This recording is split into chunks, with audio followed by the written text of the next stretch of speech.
जय भवानी पूर्व काल भारत में कौन जाति प्रथा नथिला, वर्ण व्यवस्था थिला।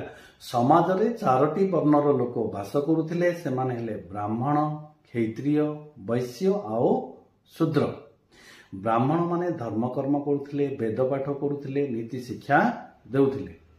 क्षत्रिय माने राज्यर सुरक्षा करुथिले, धन जीवन सुरक्षा करुथिले।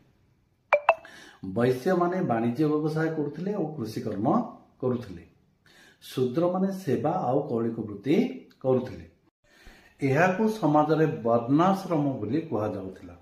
प्रत्येक वर्णर लोक कर्म को निजर कर्तव्य और धर्म बोली भाबी कर्म करुथिले।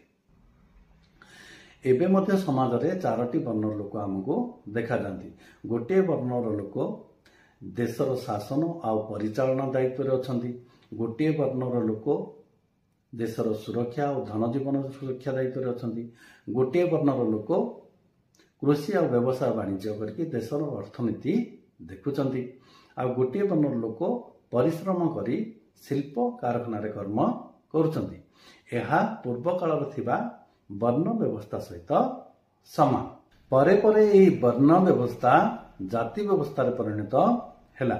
सेतेबेले कौनसी भी धार्मिक अनुष्ठान, विवाह, व्रत किंबा पूजा अनुष्ठान रे सबु वर्णर लोकंकर समान आवश्यकता पड़ुथिला। आजिकालिका समाज रे मध्य कौनसी पूजा पर्व किंबा धार्मिक अनुष्ठान, विवाह, मुंडन, संस्कार कार्य रे ब्राह्मणर जेतिकी आवश्यकता अछि, बारिक, कुंभार आउ धोबार सेतिकी आवश्यकता अछि।